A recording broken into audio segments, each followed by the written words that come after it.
예, 오늘 말씀의 제목은 하나님의 말씀하심입니다. 욥기 32장부터 37장까지는 이제 엘리후 발언에 해당됩니다. 엘리후의 대화가 갑작스럽게 이제 등장하면서 엘리후 발언에 대해서 새 친구들이나 욥이나 어느 누구도 이 엘리후 말에 대해서 반론을 제기하는 사람이 없습니다. 또한 하나님께서도 욥의 새 친구들을 욥의 기도에 맡겨 회복해 하실 때에 엘리후는 말하지 않으십니다. 엘리후에 대한 언급이 없으신 것이죠. 그러면 엘리후가 잘못이 있느냐 없느냐, 엘리후가 말하는 것이 이것을 긍정적으로 봐야 되냐 부정적으로 봐야 되냐, 사실 굉장히 논란이 많은 부분입니다. 그러니까 욥기 32장부터 37장까지는 신학자들마다 의견이 매우 분분한 것이에요. 이게 하나님 보시기에 합당한 말인지 아니면은 새 친구들의 말과 똑같은 것인지. 그래서 이 엘리후 발언에 대한 해석은 극과 극입니다. 완전히 긍정적이든지 완전히 부정적이든지 이렇게 보고 있는 것이죠. 그래서 부정적으로 보는 사람들은 새 친구들의 연장이다, 새 친구들의 주장의 연장이다, 이렇게 해석을 하고, 또 긍정적으로 보시는 분들은 엘리후 말 다음에 하나님의 말이 등장하기 때문에 하나님의 말씀을 등장하게끔 여는 그런 관문으로서 이렇게 이제 해석을 하기도 한다는 것이죠. 그래서 사실 이 엘리후의 말씀에 대해서 의견이 분분하기에 설교가 굉장히 어려운 부분입니다. 그런데 이제 우리는 어떻게 보려고 하는 것이냐면, 엘리후가 말하는 것 중에서 하나님의 보시기에 합당한 것들, 하나님 앞에서 바른 것들을 간추려서 그 핵심만을 살펴보려고 하는 겁니다. 엘리후의 말이 그래 다소 긍정적인 부분들을 부각하면서 엘리후가 발언하는 것이 나중에 하나님께서 엘리후의 잘못에서 언급하시지 않기 때문에 긍정적인 의미로다가 해석하면서 거기 안에서 이제 우리가 우리 자신을 돌아볼 수 있는 어떤 그런 것들을 찾아보기를 이제 원합니다. 그래서 하나님이 말씀하시는지 알고 싶은 욥의 갈망에 대한 답을 주고 있어요. 욥이 계속해서 하나님께서 자신의 처지 가운데 이해할 수 없는 그런 고난을 주셔서 하나님이 나타나 주시기를 원했고, 하나님께서 자신에게 답변해 주기를 원했는데 그거에 대한 해답을 엘리후가 오늘 본문에서 언급을 합니다. 그런 점에서 굉장히 중요한 본문이고, 그래서 엘리후가 무슨 말을 하는가 이것을 살펴보면 하나님 앞에서 우리가 어떠한 존재인가를 돌아볼 수가 있게 된다는 것입니다. 자, 먼저 보시면 본문이 기니까요, 본문의 내용들을 쭉 살펴가면서 말씀을 나누겠습니다. 31장 1절부터 5절 말씀 보시면 엘리후가 욥과 그 세 친구들 모두에게 화를 냅니다. 2절에 보시면 엘리후가 화를 내니 그가 욥에게 화를 내면, 또 3절에 보면 세 친구에게 화를 내면, 이렇게 하면서 욥과 세 친구 모두에게 지금 엘리후가 화를 내고 있어요. 그런데 욥에게 화를 내는 이유는 욥이 하나님보다 더 자신이 의롭다라고 말했다라고 주장을 합니다. 그런데 욥은 한 번도 자기가 하나님보다 의롭다, 더 의롭다라고 직접적으로 말한 적은 한 번도 없습니다. 이것은 오해한 것으로 보여요. 그리고 새 친구들에게 화를 내는 이유는 뭐냐면, 욥의 주장을 설득하지도 못하면서 계속해서 뭐냐면 정죄만 하는 거예요. 우리가 계속 읽어왔을 때 새 친구들이 목적은 뭐냐면 자신이 옳다가 목적인 것이지, 욥을 설득시켜서 욥에게 뭔가 하나님 앞에서의 그 정직한 것들을 드러내 보이려고 하는 것이 없었다라고 계속 반복해서 이야기를 했습니다. 그것을 엘리후가 정확히 꼬집어서 이야기를 하는 거예요. 그러니까 3절에서 그들이 능히 대답하지도 못하면서, 그러니까 욥의 말에 대해서, 욥의 그 질문에 대해서 나는 죄가 없고 죄가 없는 이런 현실을 어떻게 해석해야 되냐라는 것에서 어떤 해답도 주지 못하면서 욥이 계속 죄만 있다라고 하는 것에 대해서 지적을 하는 것이죠. 그래서 이 세 친구들이 인과응보식으로 하나님을 해석하려고 하니까 그것이 욥의 질문에는 해당 사항이 없는 것이고, 그래서 인과응보식으로 하나님을 설명하려는 그 모순이 너희들한테 있다라는 것을 지금 엘리후가 말하고 있는 것입니다. 보세요. 하나님께서 세상을 다스려 가시는데 그 세상을 다스려 가실 때 어떤 방편을 쓰실 것인가, 어떤 원리로 이 사람들을 다스려 가실 것인가는 사실은 다 하나님께 속한 영역입니다. 우리가 알 수 없어요. 그런데 우리가 착각하는 것은 뭐냐면, 마치 우리가 뭐 누군가를 다스려가는 방식으로 하나님께서도 그렇게 다스릴 것이다 라고 추정하고 그런 방식으로 답변하라고 하는 것은 하나님께 매우 무례한 일이고 하나님 향하여서 대적하는 일과 같다라는 것입니다. 그래서 지금 엘리후가 이 두 요백에도 또 이 세 친구들에게도 지금 이야기하는 건 뭐냐면 너희들 하나님의 관점은 없고 너희들 입장만 남은 거 아니냐. 하나님의 차원에서 사람의 차원이 아니라 하나님께서 너희들을 보고 뭐라고 생각하실까를 좀 생각해 봐야 되지 않겠냐. 지금 이 뉘앙스로 이야기를 하고 있는 거예요. 정말 너희들에게 지혜가 있는 거냐. 너희들의 입장 따라서 말하는 것이 하나님 보시기에 정말 합당한 것이고 그것이 진리라고 말할 수 있냐. 지혜라고 말할 수 있냐. 이런 논조로 이야기를 하고 있어요. 그래서 5절에 보시면 세 사람의 입에 대답이 없음을 보고 화를 냈다라고 되는 것이죠. 그리고 나서 6절부터 10절에서는 뭐냐면 이제 엘리후가 지혜의 근원에 대해서 이야기를 합니다. 정말 너희들이 지혜 있는 자냐라고 말하면서 처음에 지혜의 근원 두 가지를 이야기하는데 처음에 지혜의 근원은 뭐라 그러냐면 6절에 보시면 나는 연소하고 당신들은 연로함으로 뒷전에서 나의 의견을 감히 내놓지 못했다라는 거죠. 당시 사회적인 분위기, 문화적인 분위기에서 뭐냐면 지혜로움은 연로함, 연륜이 많은 사람이 지혜롭다라고 했기 때문에 엘리후가 이것을 지키려고 말하지 않았어요. 그런데 계속 지켜보니까 어떻습니까? 9절 어른이라고 지혜롭거나 노인이라고 정의를 깨닫는 것이 아니다 라고 이야기를 하는 거죠. 내가 가만 보니까 너희들한테 지혜가 없다 라고 이야기하면서 뭐라 그러냐면 8절에 사람의 속에는 영이 있고 전능자의 숨결이 사람에게 깨달음을 주시나니 라고 되어 있습니다. 여기서 전능자의 숨결, 성령님을 이야기를 하는 것이죠. 루하으, 성령님께서 그들에게 뭔가를 깨닫게 하시고 알게 하셨을 때에만 비로소 사람은 진리로 말할 수 있는 것이 아니냐. 그렇기 때문에 처음에는 연륜이 많은 것이 지혜롭다라고 자기도 생각을 했었는데 너희들을 지켜보면서 내 생각이 바뀌었다. 하나님 성령님을 통하여서 뭔가 지혜를 구하지 않는다면 하나님의 그 다스리심과 하나님의 뜻에 대해서 우리가 알 수가 없다. 지금 그 이야기를 하고 있는 거예요. 그래서 10절에 뭐라고 합니까? 그러므로 내가 말하노니 내 말을 들으라. 나도 내 의견을 말하리라. 라고 하는 거예요. 이게 교만하게 들릴 수 있는데 그 말이 아니에요. 자신 안에 이제 뒤에서도 한 번 더 강조해서 말하는데 자신 안에 하나님의 역사하셔서 깨닫게 하신 바가 있어서 내가 그것을 말하겠다라고 말하는 거예요. 자기의 주장과 내가 잘났다 이 말을 하려고 하는 것이 아니라 성령님께 의존하여서 내가 말하고자 한다. 그 이야기를 10절에서 밝히고 있는 거죠. 너희들은 너희들 입장차만 확인하고 계속 가는 것인데 그것이 합당한 것이냐라고 묻는 겁니다. 우리가 이런 오류를 많이 갖게 됩니다. 어떻게 하다 보냐면 한국 사회에서 토론 문화가 없기 때문에 굉장히 어려워요. 지금 그 정치나 아니면은 기독교 내 안에서 논란이 되는 문제들 이런 문제들을 가지고 우리가 의견을 이제 이야기를 하다 보면은 다 뭐합니까? 자신의 입장만을 고수하려고 하다 보면 정말 하나님 보시기에 합당한 것은 없어져 버리는 경우가 많다라는 거죠. 그래서 엘리후가 지금 지혜의 근원은 우리에게 있지 않다. 하나님께 성령님께 있다라는 것을 분명히 밝히고 있어요. 그리고 나서 11절부터 16절에서 무슨 이야기 하냐면 내가 근거 없이 이런 말을 하는 게 아니다. 11절에 보세요. 보라 나는 당신들의 말을 기다렸노라. 당신들의 슬기와 당신들의 말에 귀 기울이고 있었노라 라고 하는 것이죠. 그런데 그렇게 귀 기울이고 있었는데 그 세 친구들이 충분히 말하고 욥이 말할 수 있도록 기회를 주었는데 그들에게서는 어떠한 지혜도 찾을 수가 없었다. 그 이야기를 하고 있는 거예요.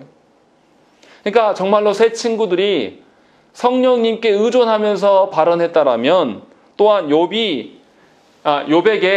그 말들이 위로가 되고 성령님의 치유하심이 그 안에 드러났을 거란 말이죠. 그런데 욥과 대립하는 일들만 일어나는 것이고 성령님께 의존하지 않기 때문에 대화를 하면 할수록 분명히 하나님에 대해서 하나님의 다스리심과 죄에 대해서 나누고 있는데도 불구하고 이 사람들이 의견만 갈리워지는 거예요. 그것을 지금 지적하고 있는 거죠. 그리고 더 중요한 말은 13절입니다. 13절 한번 읽겠습니다. 시작. 당신들이 말하기를 우리가 진상을 바라겠으나 그를 조종할 자는 하나님이시오 사람이 아니라 하지 예, 13절에서 뭐라 그러냐면 우리가 진상을 파악했지만 그를 정죄하고 그에 대해 잘못된 것을 드러내는 것은 하나님이시다. 그러니까 이제 그만하자. 이런 말로 핑계하지 말라라는 거예요. 우리 흔히 어떻습니까? 하나님 앞에서 바른 것이 무엇이냐라고 이야기를 하고 두 부류가 나눠서 토론을 붙으면 거기에 감정도 실릴 수도 있죠. 그러면 우리 한국 교회 분위기에서 어떻게 합니까? 싸우면 안 된다. 그만 해서 아예 그 다음 토론을 이어가지 못하게 만들어요. 이것의 위험성이 뭐냐면 하나님 앞에서 바른 것을 추구해 보려고 생각하지도 않습니다. 그냥 우리 관계가 훨씬 중요한 거죠. 우리의 관계가 어긋나면 이런 거 하면 안 된다라고 말하는 거예요. 근데 엘리후는 뭐라 그러냐면 하나님께 떠넘기지 마라. 분명히 하나님의 뜻에 대해서 너희가 시작했고 하나님의 다스림에 대해서 시작했으면 그 하나님의 어떠하심, 성령님께서 우리에게 말씀하시는 바, 우리의 마음속에 깨닫게 하시는 바를 너희 입에 담아라. 감아둬서 그 성령님의 말을 내뱉어라 라고 이야기를 하는 거예요. 이게 뭡니까? 내 주장과 내 의견을 끝까지 내놓아서 싸우라는 뜻이 아니라 성령님께서 지배하시고 성령님께서 다스리시는 그 일을 위하여서 끝까지 토론하라는 거예요. 그렇게 해서 하나님의 말씀, 하나님께서 뭔가 잘못한 것을 정죄하시고 잘잘못을 따져서 하나님께서 하시지만 그것을 소망하는 마음으로 너희도 동참하라는 뜻이에요. 그런데 한국교회 이 유교적인 분위기에서는 이 똑같은 이야기를 하는 거예요. 자기가 해보다 안 되면 어떻습니까? 하나님 알아서 하시겠지. 이거 굉장히 무책임한 것이다. 지금 이 이야기를 하고 있는 거예요. 그러니까 어떻습니까? 성도들이 이런 태도로 사니까 삶의 면면에서 어떤 것이 바른 것인가에 대한 고민들을 하지 않아요. 조금만 하다가 누구 마음에 상할 것 같으면 멈춰버리는 거죠. 지금 이것을 지적하고 있는 겁니다. 엘리후가. 그러면서 그렇게 말하는 것이 합당하냐? 그렇지 않다라고 이야기를 하는 거예요. 분명히 하나님 앞에서 바른 것이 무엇인지 끝까지 추적해서 바른 것을 세워가야 된다. 그 뉘앙스로 지금 이야기를 하고 있는 거예요. 그러니까 저와 여러분들이 분명히 아셔야 된단 말이에요. 우리가 살아가면서 말씀과 우리의 현실이 그 간격이 너무 커가지고 괴로울 때가 있어요. 그때일수록 더 하나님의 말씀이 무엇인가를 면밀하게 살펴야 돼요. 그러다 보면 나와 의견이 다른 사람하고 충돌할 수도 있어요. 그런데 두 사람 다, 양쪽 다 성령님께서 깨닫게 하시는 바를 근거로 말한다면 하나 될 수 있다는 거예요. 근데 우리는 성령님께 의존한 바가 경험이 별로 없기 때문에 끝까지 가지 않습니다. 조금만 상대방이 상처받을 것 같으면 멈춰버려요. 그러니까 조국교회가 하나님의 말씀의 면밀함이 사라져버린 거예요. 하나님이 얼마나 기뻐하시고 이것에 하나님께 얼마나 위해가 될 것인가에 대한 고민들의 흔적이 있어야 되는 것이죠. 그런 것이 사라지니까 성도들이 분별력이 없어지는 것이고 목회자들 역시도 그 고민거리에 대해서는 말하고 싶지 않은 겁니다. 그러니까 바른 소리를 말하지 않아요. 대다수가 조국교회가 예를 들어서 대다수의 타락의 길로 가도 말하지 않고 함구하는 겁니다. 왜요? 사람의 관계가 더 중요하다고 생각하니까. 그러나 우리에게 분명히 말하고 있어요. 진상을 파악했으나 하나님께 넘기는 것이 합당하지 않다라고 엘리후는 분명하게 말하고 있다는 것입니다. 그리고 엘리후의 속마음이 어떠한지 이제 17절부터 22절에 이야기를 합니다. 뭐라 그러냐면 나는 내 본분대로 대답하고 나도 내 의견을 보이리라. 여기서 본분대로 대답한다는 것은 자기 뜻대로가 아니죠. 삼위 하나님께서 깨닫게 하신 대로 말하겠다. 그래서 자기 아내는 18절에 내 속에 말이 가득하니 내 영이 나를 압박함이니라. 자기 말하는 게 아니에요. 19절에 보라 내 배는 봉한 포도주통 같고 터지게 된 새 가죽 부대 같구나 하는 거죠. 포도주를 넣어놨으면 어떻습니까? 그 포도주가 익어가면 어떻게 돼요? 빵빵하게 부풀어 오르는 거죠. 지금 자신이 성령께서 역사하셔서 말씀을 하게 하시니까 말할 수밖에 없다라는 거예요. 그러니까 지금 자기 뜻대로 자기 마음대로 하고자 하는 그 말을 하는 것이 아니라 삼위 하나님께서 깨닫게 하시는 말을 하겠다라고 이야기를 하는 거예요. 그 뒤에도 나와 있죠. 21절에 나는 결코 사람의 낯을 보지 아니하며 사람에게 영광을 돌리지 아니하리니 이는 아첨할 줄을 알지 못함이라. 만일 그리하면 나를 지으시니가 속히 나를 멸하실 것이다. 데려가실 것이다. 라고 말하고 있는 거예요. 그러니까 지금 엘리후는 뭐냐면 자신이 옳고 나만 옳다. 그러니 너희가 내 말을 다 들으라. 이 뉘앙스가 아니라 하나님께서 자신에게 깨닫게 하시고 알게 하신 것들을 말하고자 하고, 그래서 사람의 관계나 이런 것이 중요한 것이 아니라 하나님 앞에서 바른 것들을 말하겠다. 결코 사람에게 영광을 돌리는 발언을 하는 것이 아니다 라고 이야기를 하고 있는 것입니다. 여기서 우리가 기억을 해야 된다는 거예요. 우리는 어떻습니까? 이 유교문화권에 살아가는 우리는 없는 이야기도 해요. 빈말을 굉장히 좋아하는 민족입니다. 상대방한테 기분 좋게 해주려고 쓸데없는 이야기들을 하는 경우도 많고요. 또 사람을 의식하여서 사람의 관계를 굉장히 중시하는 민족이기 때문에 하나님의 관계를 간과할 때가 참으로 많아요. 그러나 엘리후는 분명하게 우리에게 지적하고 있는 겁니다. 공동체 안에서, 특히 하나님께서 세우신 이 교회 안에서 하나님의 입장에서 생각하지 않고 자기 입장만을 계속 이야기하다 보면 하나님의 진노의 대상이 될 수밖에 없는 것이고, 결국 공동체는 와해될 수밖에 없는 것이에요. 그러니까 교회 생활하면서 하나님께서 말씀하시는 그 기준과 하나님께서 말씀하시는 그 바른 것에 대해서는 우리가 끝까지 면밀히 살필 수 있는 그런 마음을 가져야 돼요. 아무리 내가 기분이 좀 상하고 아무리 내가 살아온 방식과 다른 이야기를 해도 그것이 과연 하나님께서 말씀하신 것이 맞는 것인가 라는 그런 의도와 목적이 모든 성도들 가운데 있어야 된다는 것입니다. 그러면 옳은 일에 대해서 내 감정이 조금 상하고 나이가 손해가 있을지라도 옳은 일에 대해서 우리가 한 걸음 더 나아갈 수가 있는 것이고, 공동체가 변질되지 않는 방편으로 걸어갈 수가 있는 거예요. 그래서 엘리후는 지금 말하고자 한다라고 이야기를 하고 있는 겁니다. 이것이 아직 발언을 하기도 전에, 엘리후의 주장이 뭔지는 아직 밝히지 않고 있지만 32장 전체에서 우리에게 주는 큰 교훈입니다. 한국 교회가 이것을 잘 깨달아 알아들어야 돼요. 대다수의 총회와 대다수의 교계의 지도자들이 이미 한쪽으로 쏠려 있습니다. 대부분이 다 그렇기 때문에 우리가 다 함구하고 있으면 조국 교회는 산으로 갈 것입니다. 하나님 보시기에 합당한 것을 행하지 않을 거예요. 왜 우리가 코로나 상황에서 힘겨워합니까? 교회가 한몫을 했기 때문에 그래요. 그것이 이미 통계적으로 나와 있습니다. 그런데도 불구하고 그것을 외면하면서 함구하는 것은 하나님 보시기에 좋지 않아요. 더더구나 내가 발언함으로 말미암아서 내가 뭔가 피해를 보고 내가 발언하는 거에 대해서 어떤 사람들이 공격해 올까 봐 두려워서 서는 것은 하나님을 신뢰하지 못한 태도입니다. 어제 뉴스를 보니까 어떤 목회자가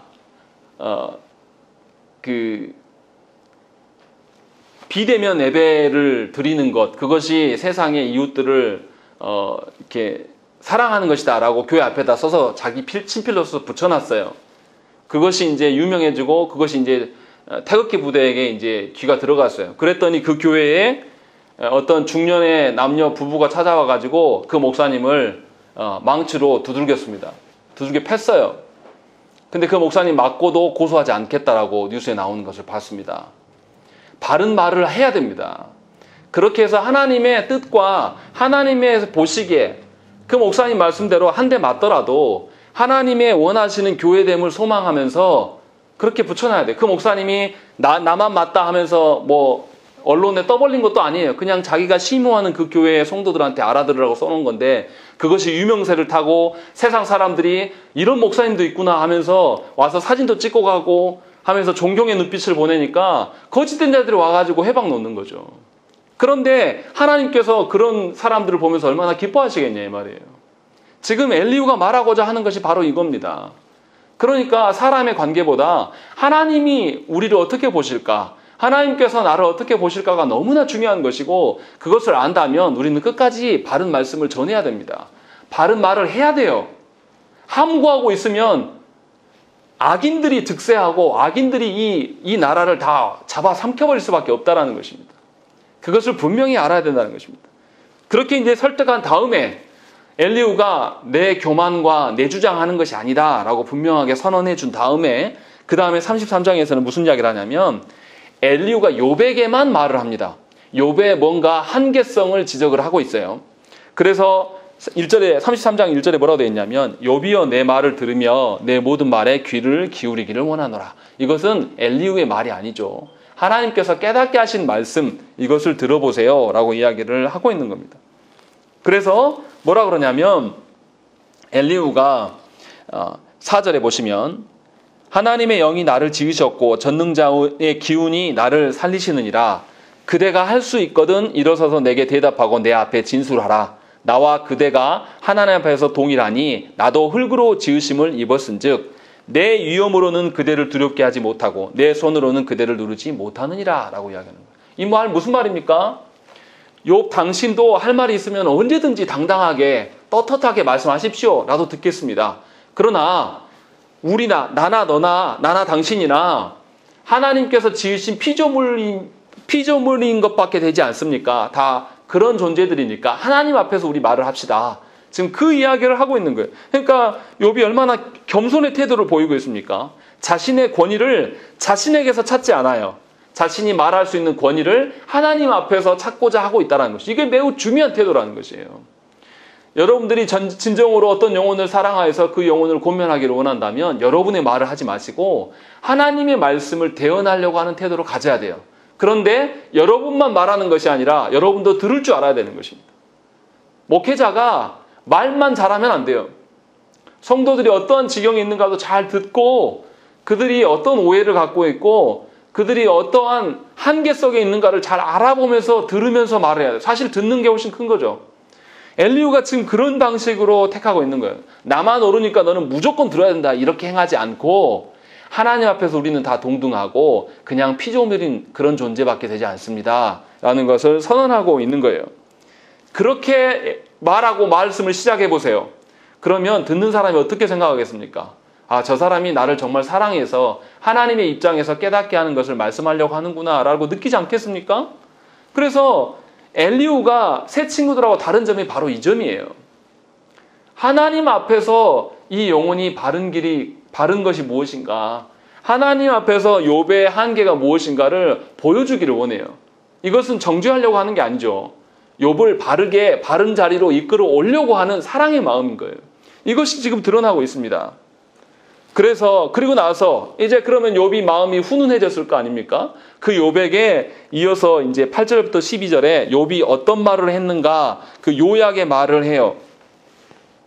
그래서 뭐라고 합니까? 9절부터 9절부터 말은 욥이 말한 겁니다. 이르기를 욥이 말하기를 나는 깨끗하여 악인이 아니며 순전하고 불의도 없거늘 참으로 하나님이 나에게 잘못을 찾으시며 나를 자기의 원수로 여기사 내 발을 착고에 채우시고 나의 모든 길을 감시하신다 하였느니라. 이렇게 이야기하는 거죠.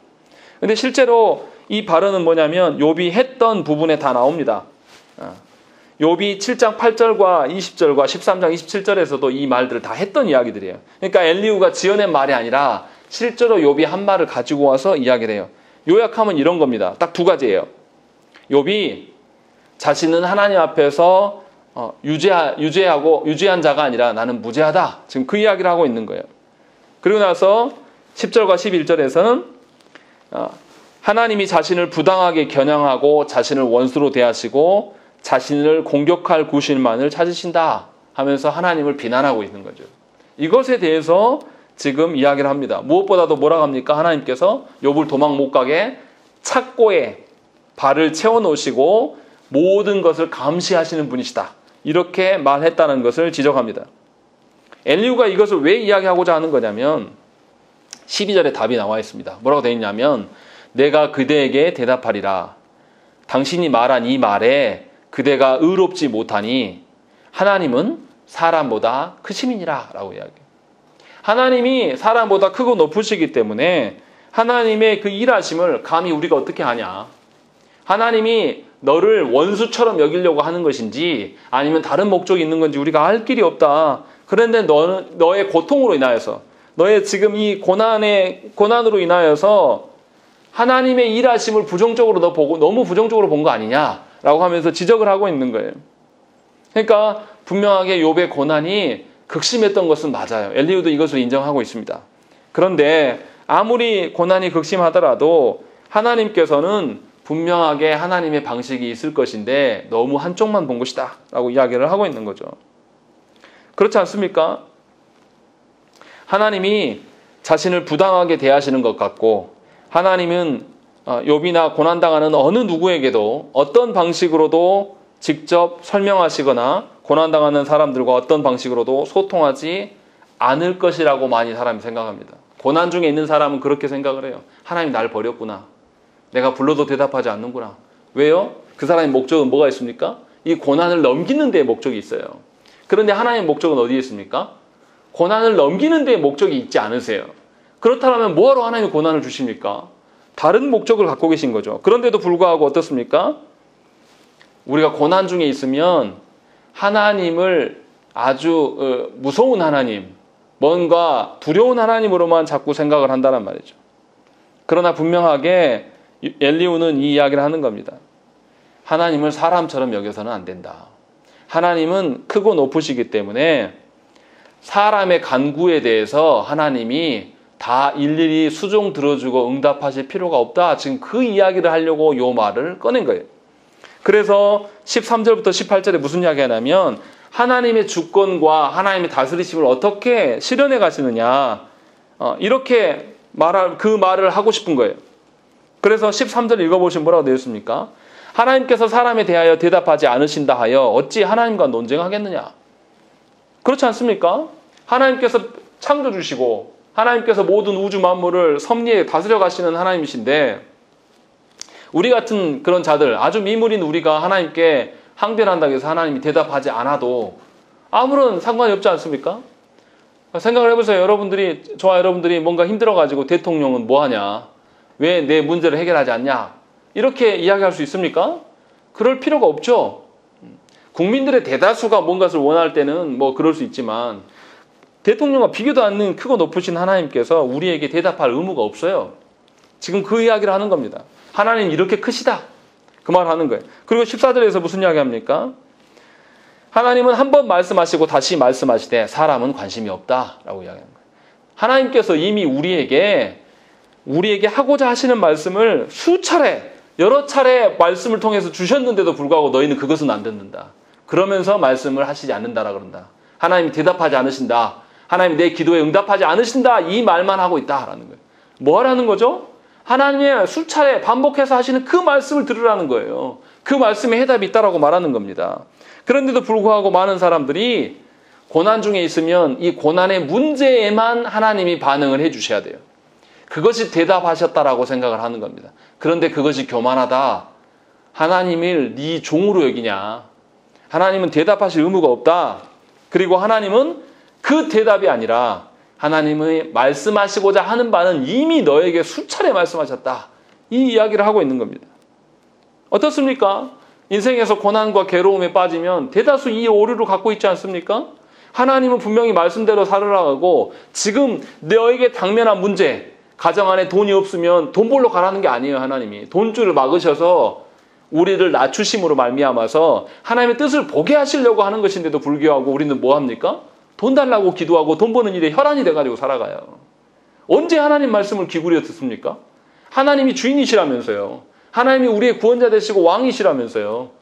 그런데 하나님이 수차례 반복해서 말씀하시는 것을 듣지 않으면서 내가 필요한 것만 대답해달라. 이렇게 말하는 것이 얼마나 교만한 일이냐. 이것을 지적하고 있는 겁니다. 또 15절부터 무슨 이야기 합니까?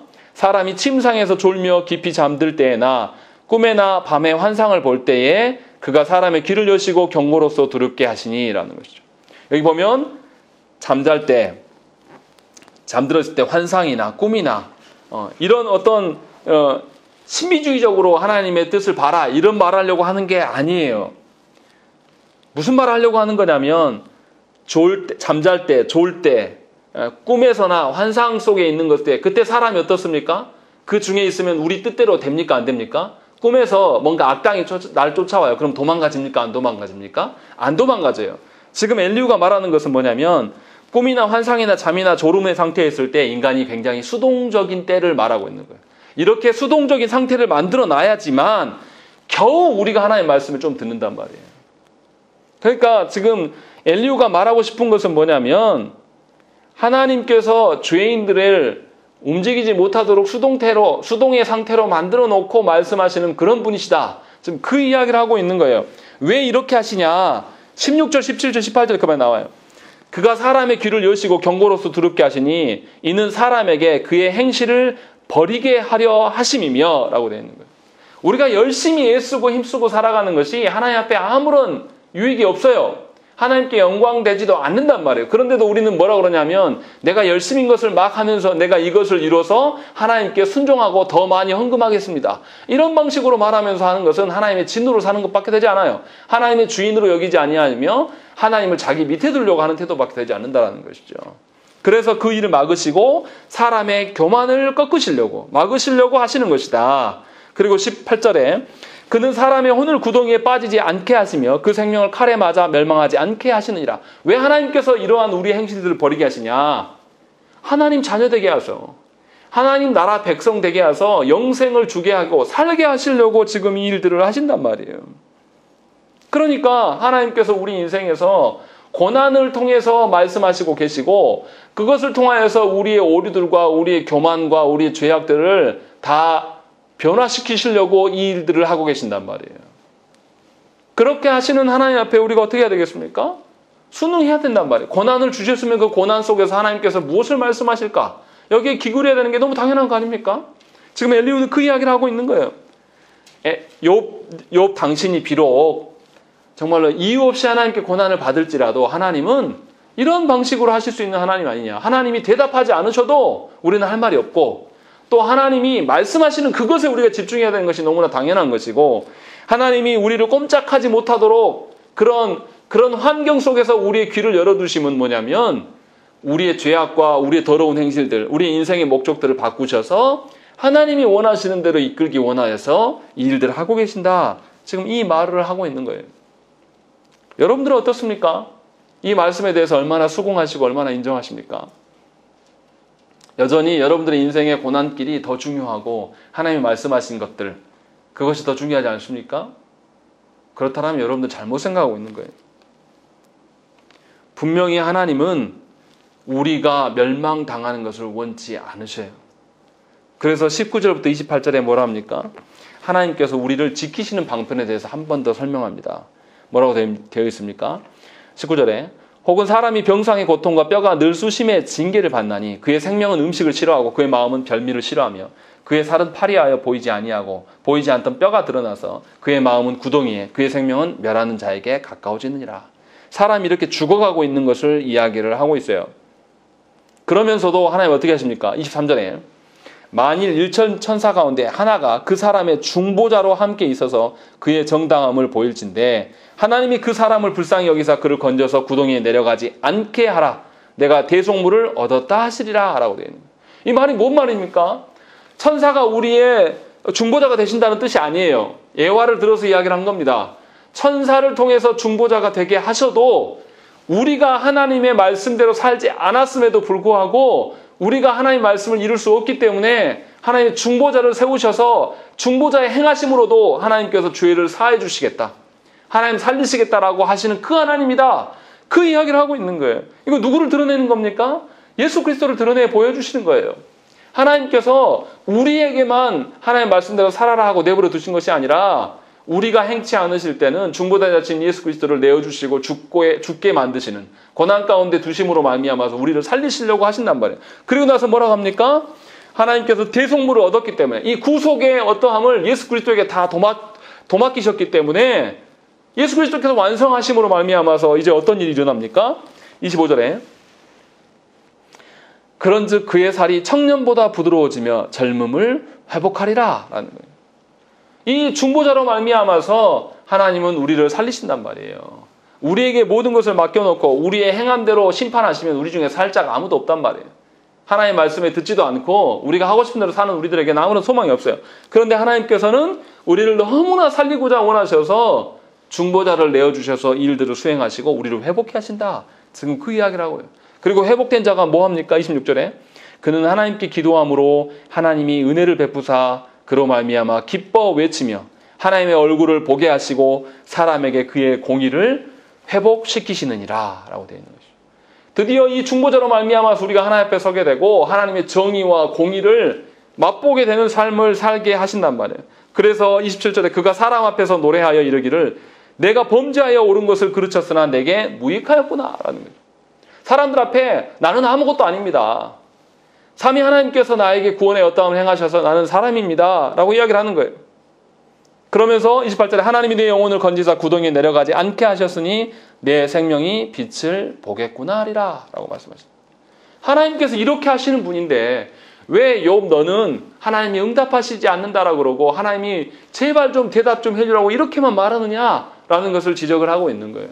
물론 욥에 대해서 이것에 대해서 다 비판할 수 없는 부분이 분명히 있습니다. 그러나 우리가 엘리후의 말을 우리에게 적용하면서 긍정적으로 보고자 해서 이 말씀을 드리는 거예요.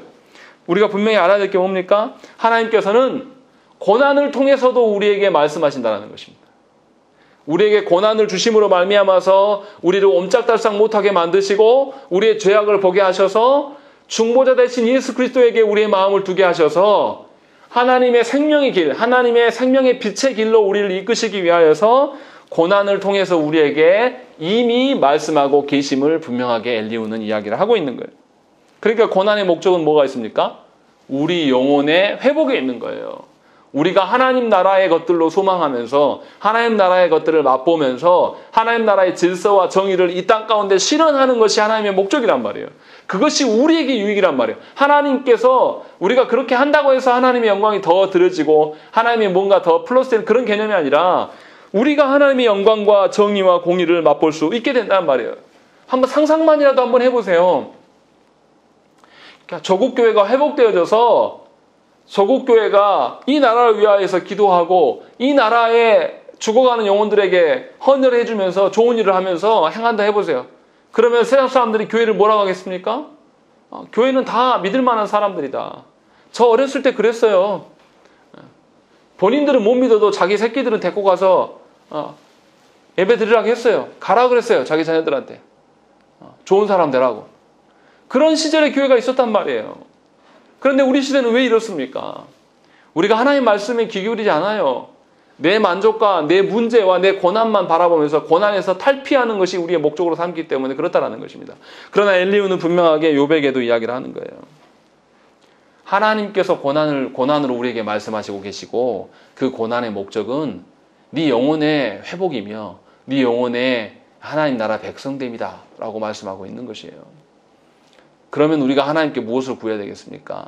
이 땅에서 썩어 없어질 것들, 이 땅에서 사람들한테 인정받고 이 땅에서 내가 뭔가 부귀영화를 누리면서 또 이 땅에서 사람들을 위에 군림하면서 살아가는 것이 목적이 된다라면 그 사람은 하나님과 무관한 사람이에요. 하나님이 고난으로 수차례 우리에게 말씀하시는데도 그 말씀 앞에 순종하지 않는 자라는 것입니다. 여러분들 삶 가운데, 여러분들 가정 가운데 왜 하나님께서 고난을 주셨는지를 이미 하나님께서 말씀으로 하고 계심을 속히 깨달으셔야 한단 말이에요. 그런데 그 하나님께서 고난을 주시기만 하고 냅두냐? 아니에요. 분명히 고난을 어떻게 해결하십니까? 우리 손에 맡기지도 않으십니다. 중보자 대신 예수 그리스도를 우리에게 보내셔서 이 고난의 문제를 다 해결하세요. 그러니까 하나님 자비로우신 분이란 말이에요. 하나님 고난만 주시는 것이 아니라 이 고난도 자비, 하나님의 긍휼과 자비에서 시작된 고난인데 해결하는 것에 있어서도 하나님의 긍휼과 자비를 또 베푸시는 거예요. 우리한테 한 번도 요구한 적이 없으신단 말이에요. 우리는 그냥 받아 누리면만 되는 거예요. 하나님이 이끄시는, 하나님이 붙잡고 우리의 팔을 이끄시는 대로 우리가 인생길을 끌려만 가면 되는 거예요. 근데 그것을 안 하겠다는 거죠. 하나님이 우리의 팔을 붙잡고 가자 아무개야, 가자 내 아들아 내 딸아, 하나님께서 말씀하셔도 우리는 뭐라고 합니까? 아니요, 그거 말고 지금 내 문제 요거요. 하나님, 내 건강, 내 돈, 내 가정, 내 새끼, 이런 것만 이야기를 하고 있는 거란 말이죠. 그러니 우리가 언제 하나님 말씀을 듣기를 원하겠습니까? 엘리후는 이런 식으로 욥에게 지금 이야기를 하면서 욥의 한계를 이야기를 하고 있습니다. 그리고 뭐라고 이야기합니까? 29절 말씀 보시면 실로 하나님이 사람에게 이 모든 일을 재삼 행하신다. 다시 하시고 다시 하시고 반복하신다. 이야기를 하고 있는 거예요. 그리고 30절에 그들의 영혼을 구덩이에서 이끌어 생명의 빛을 그들에게 비추려 하심이니라. 욥이여 내 말을 귀담아 들으라. 잠잠하라. 내가 말하리라. 지금 엘리후의 말이 아니라 하나님의 말을 대언하면서 엘리후가 이야기를 하는 거예요. 하나님께서 이 일들을 이루시기 위하여서 고난을 주시고 하나님께서 이 고난을 통하여서 하나님의 선하신 뜻을 보이고자 한다. 그거에 집중하자. 그렇게 이야기를 하는 거죠. 그러면서 하나님이 자신에게 말씀하지 않으신다고 말했던 그 욥의 한계를 지적하면서 거기에서 돌이킬 것을 원해요. 그런데 뭐라고 하냐면 32절에 만일 할 말이 있거든 대답하라. 내가 기쁜 마음으로 그대를 의롭다 하리니 그대는 말하라. 무슨 말입니까? 욥을 정죄했던 것이 아니에요. 욥이 하나님 앞에서 오류를 수정하고 이제 당당하게 하나님께 말하라는 거예요. 하나님 앞에 의롭게 서라는 거예요. 왜냐하면 하나님의 선하신 뜻이 그것이니까. 하나님이 너를 너무 사랑하셔서 긍휼을 베푸셔서 이 고난 가운데 두셨던 것이다. 그 하나님의 고난이 긍휼에 기인한 것이기 때문에 죄가 어쩌고 저쩌고 하는 것에 위축되지 말고 네가 의로우면 의로운 대로 하나님 앞에 당당하게 서라 라고 이야기를 하고 있는 거예요. 얼마나 이게 엘리후의 말이 욥에게 위로가 되겠습니까? 엘리후의 말이 얼마나 하나님이 원하시는 방식대로 서게 되겠습니까? 우리가 그래서 기억해야 돼요. 우리가 고난 중에 있다고 해서 하나님이 나를 버리신 것이 아닙니다. 또 고난 중에 있어서 그 문제를 해결해 달라고 우리가 간구하여도 하나님이 잘 응답하시지 않는다고 해서 하나님이 나를 잊어버리신 것이 절대 아니라는 것입니다. 하나님은 고난으로 이미 우리에게 말씀하고 계셔요. 그러면 여러분들이 하나님의 이끄심에 무엇 때문에 내가 하나님의 이끄심을 따라가지 못하는가를 찾아보셔야 돼요. 그것을 놓고 기도해야 된단 말이에요. 내 고난의 문제가 아니라 하나님, 내가 하나님의 자녀로서 하나님의 성도로서 살아갈 수 있을 만큼의 삶만, 그런 여유만 주셔도 저는 감사하겠습니다. 이렇게 기도하라는 거죠. 지금 엘리후가 말하는 게 바로 그거예요. 하나님의 목적은 결코 우리를 고난으로 죽이시려고 하는 것이 아닙니다. 하나님께 돌아오게 하시길 위해서 이 일을 하고 있는 거예요. 그리고 하나님은 또 엘리후를 통해서 우리에게 뭐라고 말합니까? 하나님의 말씀에 귀를 기울여라. 33절에 내 말을 들으라. 잠잠하라. 내가 지혜로 그대를 가르치리라. 라고 했는 것이죠. 지혜의 근원 되신 하나님께서 우리에게 지혜의 근원으로 우리에게 베푸시기를 원하셔서 우리의 손을 이끄신단 말이죠. 그러니까 저와 여러분들 어떻게 해야 되겠습니까? 하나님의 그 말씀하심 앞에서 우리의 태도를 다시금 점검하셔야 돼요. 내가 듣고자 하는 말씀을 듣기를 원하는 것인지 하나님이 말씀하고자 하는 것에 내가 이끌려 가기를 소망하시는지를 하나님께 물으셔야 됩니다. 또 하나님이 침묵하셔도 하나님은 이미 고난으로 말씀하고 계심을 인정하셔야 돼요. 그리고 그 고난은 하나님의 긍휼과 사랑으로 드러날 것들을 기대하고 고대함으로써 있어야 돼요. 그러면 그 고난이 더 이상 고난이 아닐 수 있다는 것이죠. 하나님의 선하심을 보게 됨으로 말미암아 우리가 그곳에서 고난 중에서도 하나님의 돌보심으로 천국을 맛볼 수 있는 그런 성도의 삶을 살 수 있다는 것입니다. 우리 함께 기도하겠습니다.